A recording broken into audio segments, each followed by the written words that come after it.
jour, vous vous réveillez et vous vous rendez compte que tout ce qu'on vous a appris sur le bien et le mal, sur le paradis et l'enfer, pourrait ne pas être aussi simple que cela. Et si tout ça n'était qu'une histoire créée pour contrôler notre manière de penser, pour nous empêcher de chercher plus loin que ce qu'on nous dit? Et si Lucifer, qui est souvent vu comme l'incarnation du mal absolu, n'était en réalité pas une créature des ténèbres, mais un symbole de liberté, un porteur de vérité cachée? Comment un personnage qui était à l'origine vu comme porteur de lumière est-il devenu celui qui symbolise les ténèbres et la damnation? Il semble qu'il y ait quelque chose de profond et puissant derrière ce mythe, quelque chose que les premières autorités religieuses voulaient peut-être nous cacher. En nous intéressant à la véritable nature de Lucifer, nous découvrons un personnage qui soulève des questions dérangeantes. Qu'est-ce qu'on nous a caché pendant tout ce temps? Quel savoir ancien a-t-il été effacé de l'histoire pour que certains groupes puissent garder le contrôle sur notre façon de comprendre le monde?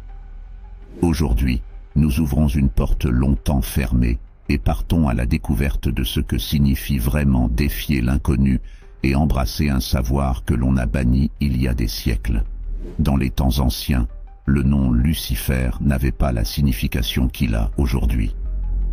Il désignait l'étoile du matin, cette lumière unique qui annonçait le lever du soleil, symbolisant l'espoir, un nouveau départ et la promesse d'un renouveau.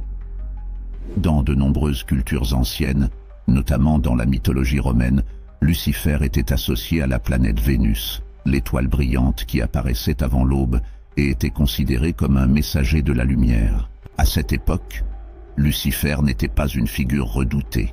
Bien au contraire, il représentait la quête du savoir, le courage d'apporter la lumière de la connaissance dans un monde plongé dans l'obscurité de l'ignorance. Cependant, tout a changé avec l'essor du christianisme, lorsque cette nouvelle religion a commencé à prendre de l'ampleur et à se poser comme la seule vérité spirituelle. Les dirigeants de l'Église ont compris qu'il fallait créer une distinction nette entre le bien et le mal, afin d'unifier une population divisée. Le christianisme devait apparaître comme la seule voie vers le salut, et pour cela, les autorités religieuses ont eu besoin de transformer certains symboles et figures qui n'étaient auparavant pas associés au mal, afin de renforcer leur pouvoir.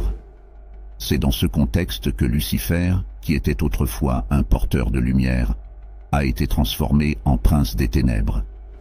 L'Église a ainsi créé un nouveau récit, dans lequel Lucifer était le symbole de l'orgueil et de la rébellion, opposé au divin. Ce changement visait à renforcer l'idée de dualité, la lumière contre les ténèbres, le bien contre le mal, le paradis contre l'enfer. Lucifer est alors devenu l'exemple même de ce qu'il ne fallait pas faire, chercher la connaissance par soi-même, sans passer par l'intermédiaire de l'autorité divine. Cette réinterprétation de Lucifer ne s'arrêtait pas à un simple changement de symbole. Il s'agissait d'une stratégie pour consolider le pouvoir de l'Église et garantir son rôle central dans le contrôle de la spiritualité. En faisant de Lucifer un avertissement, l'Église cherchait à dissuader les croyants de remettre en question l'autorité divine et à les éloigner de la recherche de savoir.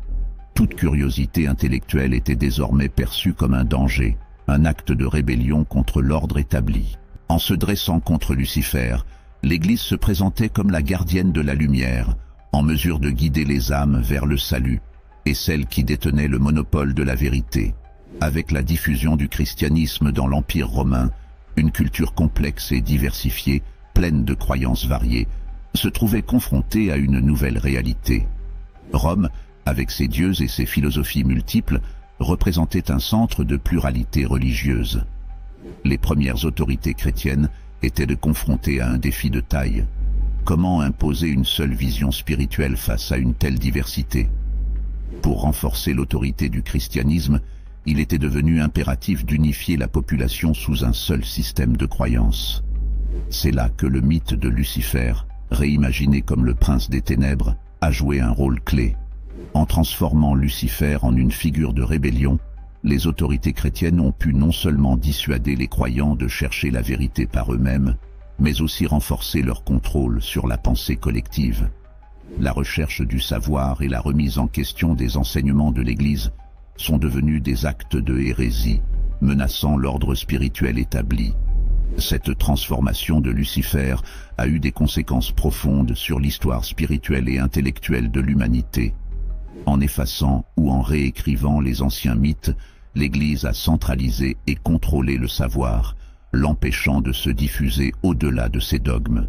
Toute pensée qui remettait en question cette structure était rejetée, transformant Lucifer en l'ennemi parfait, celui qui incarne l'autonomie et la quête du savoir interdit. Et pourtant, aujourd'hui, cette idée de Lucifer continue de susciter de nombreuses interrogations. Pourquoi ce personnage, autrefois porteur de lumière, est-il devenu celui que nous devons éviter à tout prix? Pourquoi cette évolution a-t-elle eu lieu et quel rôle cela a-t-il joué dans la formation de notre vision actuelle du monde spirituel? Si l'on s'aventure au-delà des dogmes établis, que découvrons-nous réellement sur Lucifer, la lumière et la recherche du savoir? Ce n'est pas un hasard si, de plus en plus, les gens remettent en question ce qu'on leur a appris sur le bien et le mal. Cette réflexion cache un malaise, un désir de comprendre ce qui se trouve sous la surface des doctrines traditionnelles. Et si l'on pouvait aujourd'hui explorer ces vérités cachées sans restriction, accéder à une sagesse oubliée, à des connaissances qui ont été volontairement mises de côté, pourrait-il nous permettre de voir le monde d'une manière nouvelle, loin des récits construits pour limiter notre pensée et notre quête de vérité? Lucifer, loin d'être simplement un symbole du mal, pourrait bien être l'incarnation d'une liberté intellectuelle, d'un défi contre les structures de pouvoir qui cherchent à empêcher la pensée indépendante. Il nous invite à explorer l'inconnu, à questionner ce qui nous a été dit, et à découvrir les vérités qui ont été cachées par ceux qui ont voulu contrôler notre savoir. Dans cette quête, nous pourrions enfin comprendre que le véritable savoir ne réside pas dans l'obéissance aveugle, mais dans la capacité à remettre en question, à chercher, à explorer ce qui est au-delà des frontières imposées par ceux qui détiennent le pouvoir. Et si finalement, Lucifer n'était pas l'ennemi, mais le guide de notre propre émancipation intellectuelle et spirituelle? L'Église a dû créer une séparation claire entre le bien et le mal, afin d'imposer le christianisme comme la seule voie sûre vers le salut. Pour ce faire, elle a condamné toutes les autres philosophies, les présentant comme des menaces spirituelles. Durant ce processus, certains symboles et figures ont été adaptés et réinterprétés pour renforcer l'idée de la puissance divine contre les forces du chaos et du désordre. Lucifer, autrefois lié à la lumière et à la connaissance, est devenu une figure clé de cette transformation. Son nom, qui était autrefois associé à l'éclat de l'étoile du matin, a progressivement pris des connotations sombres, symbolisant désormais la lutte de l'Église pour distinguer le sacré du profane, tout en éloignant les fidèles de toute forme de questionnement ou de pensée indépendante. À mesure que l'Église gagnait en pouvoir, notamment avec l'appui d'empereurs comme Constantin, la figure de Lucifer a été de plus en plus associée à l'orgueil et à la désobéissance. Ce processus de réinterprétation, qui a été progressif mais intentionnel, a consolidé Lucifer en tant que symbole de tout ce qui défie l'autorité divine. Il est devenu Satan, l'adversaire du bien absolu, personnifiant tout ce qui s'opposait à l'ordre établi par l'Église. En associant Lucifer à cette nouvelle conception du mal, le christianisme a pu utiliser son nom pour incarner ce qu'il y avait de plus dangereux. L'idée même de rechercher la connaissance pour elle-même, une idée qui remettait directement en question l'intermédiation spirituelle offerte par l'Église. Cette transformation a permis à l'Église de consolider son autorité à tous les niveaux de la vie spirituelle et sociale.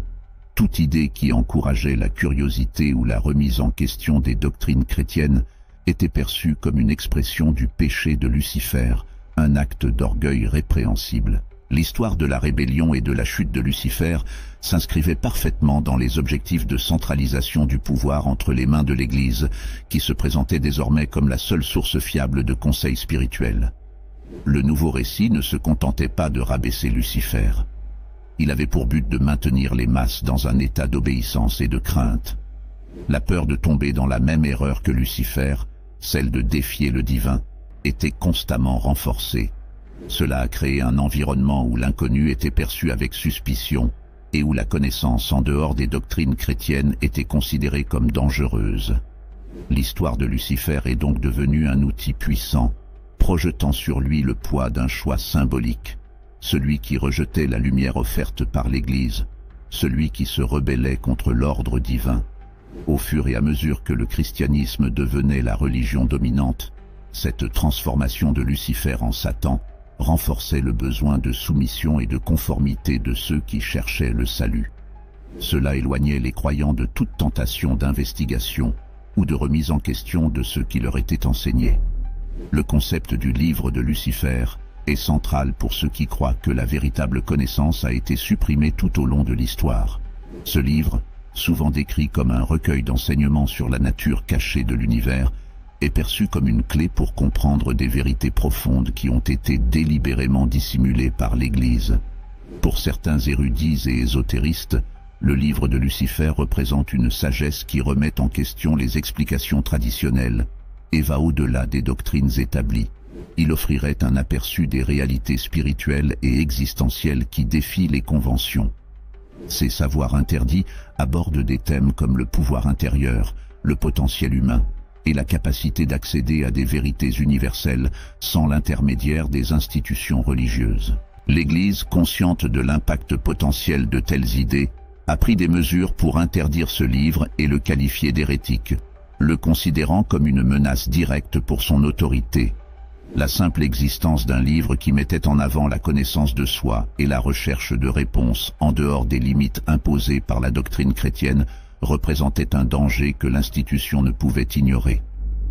Si les gens avaient la liberté de chercher leur propre vérité et de remettre en question ce qu'on leur enseignait, le pouvoir de l'Église sur le récit spirituel et moral de la société aurait pu être affaibli.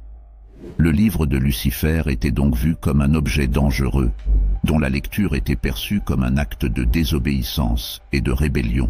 En faisant de ce livre un symbole de l'opposition à l'autorité divine, l'Église renforçait l'idée que la quête de connaissance en dehors de ses enseignements était un acte de rébellion contre Dieu lui-même. Dans cette optique, Lucifer, et par extension le livre qui portait son nom, devenait l'incarnation de la volonté humaine de se libérer de la tutelle spirituelle imposée par l'Église. L'influence de cette transformation de Lucifer en Satan s'étendait bien au-delà des textes religieux. Elle imprégnait la culture et la société, façonnant la manière dont les gens percevaient la quête de savoir et l'autonomie intellectuelle. Ceux qui osaient remettre en question les dogmes étaient perçus comme des menaces pour l'ordre établi, et la figure de Lucifer devenait le symbole de cette rébellion interdite. L'histoire de Lucifer, du porteur de lumière à l'ennemi du divin, était ainsi utilisée pour justifier la censure et le contrôle de l'esprit humain, dans une époque où l'Église cherchait à maintenir une mainmise sur la spiritualité des individus. La figure de Lucifer, une fois réappropriée par l'Église, est donc devenue un moyen de maintenir une obéissance aveugle à l'autorité religieuse. En le transformant en Satan, l'Église a non seulement renforcé son pouvoir sur la moralité et la pensée des masses, mais a aussi imposé une vision du monde où l'indépendance intellectuelle était perçue comme une transgression. Cette évolution a façonné une époque où la quête de vérité et la recherche de sagesse en dehors des dogmes religieux étaient considérées comme des actes de défi dangereux, symbolisés par Lucifer, l'archétype de la rébellion contre l'autorité divine. La recherche de la connaissance cachée est à portée de main. Peu de gens auront encore la chance d'accéder au nom interdit de Jésus, alors profitez-en pendant qu'il est encore disponible. L'interdiction du livre a également servi d'avertissement clair. Il ne suffisait pas de suivre la foi chrétienne, il fallait rejeter toute idée ou connaissance qui pourrait affaiblir, d'une manière ou d'une autre, la centralité de l'Église. Ce contrôle de la connaissance faisait partie d'une stratégie plus large, visant à limiter l'accès à des savoirs favorisant l'autonomie spirituelle et intellectuelle. Le savoir censé être contenu dans le livre de Lucifer n'était pas un savoir ordinaire, mais un appel à la réflexion, à l'autonomie et à la recherche de ce qui se trouvait au-delà des apparences. Il abordait la compréhension de l'univers comme quelque chose de vaste et accessible, un savoir que chacun pouvait explorer pour atteindre un état d'illumination. Cette vision de l'illumination individuelle menaçait directement le rôle de médiateur spirituel de l'Église.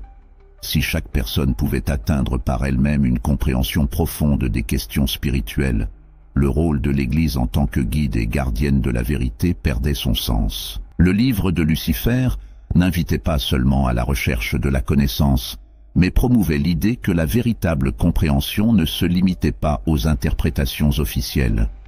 Il remettait en question le monopole du savoir sacré, encourageant les gens à s'interroger et à explorer en profondeur l'essence de leur existence et de l'univers. En mettant le pouvoir de la connaissance entre les mains des individus, le livre de Lucifer était perçu comme une incitation à l'indépendance et à l'esprit critique. L'Église craignait que si ce livre gagnait en popularité, il pourrait inspirer une génération de chercheurs qui rejetteraient l'obéissance aveugle et choisiraient de suivre leur propre chemin à la recherche de vérités plus profondes. En condamnant le livre, l'Église tentait de préserver son autorité et de garder sous son contrôle les interprétations du divin.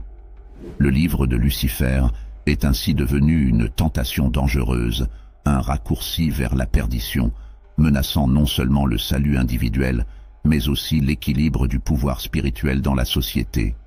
L'Inquisition a marqué l'une des périodes les plus sombres de l'histoire religieuse, marquée par une répression rigide de toute idée susceptible de menacer la domination de l'Église sur le savoir et la foi. À partir du XIIe siècle et pendant plusieurs siècles, le mouvement inquisitorial visait à identifier et éradiquer les hérésies, punissant sévèrement ceux qui osaient remettre en question les doctrines et le pouvoir de l'Église.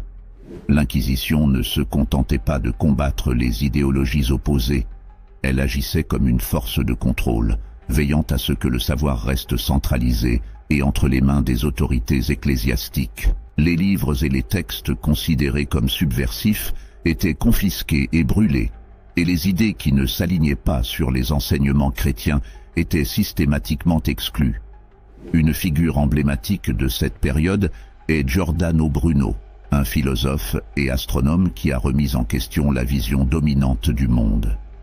Bruno pensait que l'univers était infini et peuplé d'innombrables autres mondes, un point de vue qui s'opposait directement à la conception de l'Église sur la création divine et la place de l'humanité dans le cosmos. Il prônait également une spiritualité plus libre, valorisant la compréhension individuelle et rejetant la dépendance vis-à-vis des intermédiaires religieux. Pour l'Église, ces idées représentaient une menace, car elles ne remettaient pas seulement en question la doctrine établie, mais encourageaient également la pensée indépendante et la recherche de connaissances au-delà des limites imposées. Le refus de Bruno de se soumettre aux croyances traditionnelles le conduisit à un destin tragique. Après des années de persécution et un long procès, il fut condamné à mort par l'Inquisition et brûlé sur une place publique en 1600. Son exécution servit d'avertissement. Défier l'Église et ses doctrines pouvait avoir des conséquences fatales. Le cas de Bruno est un exemple de la manière dont l'Inquisition cherchait à réprimer et à éliminer toute trace de pensée considérée comme hérétique. Il est devenu un martyr de la liberté intellectuelle, un symbole du prix payé par ceux qui osaient remettre en question les vérités établies. Un autre exemple est celui de Michel Servet, médecin et théologien, qui a remis en cause la doctrine de la Trinité, défendant une conception révolutionnaire pour l'époque. Comme Bruno, Servet pensait que la foi pouvait être vécue de manière plus personnelle et directe, sans qu'une institution soit nécessaire pour servir d'intermédiaire entre l'individu et le divin.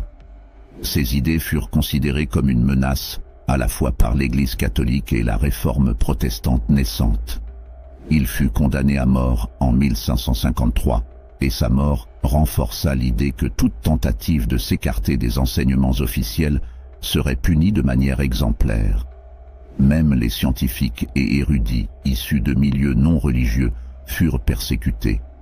La théorie héliocentrique de Galilée, par exemple, plaçant le Soleil au centre du système solaire au lieu de la Terre, était considérée comme un affront aux enseignements bibliques. Bien que Galilée ait échappé à la peine capitale, il fut contraint de renier ses découvertes et passa le reste de sa vie en résidence surveillée. Son châtiment démontra la résistance de l'Église à accepter des avancées susceptibles d'affaiblir son interprétation des Écritures.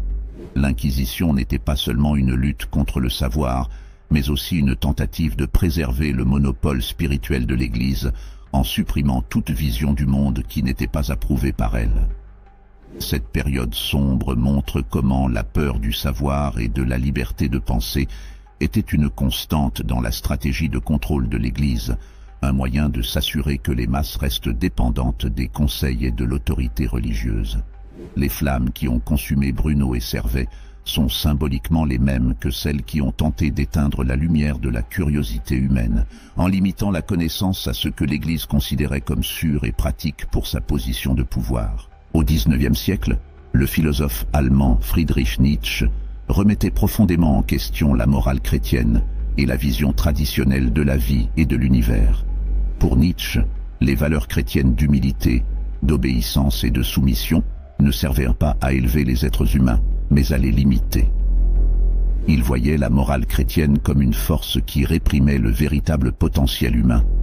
Dans sa célèbre phrase « Dieu est mort », Nietzsche ne parlait pas littéralement de la mort d'une entité divine, mais plutôt de la perte d'influence des croyances religieuses traditionnelles sur la société moderne.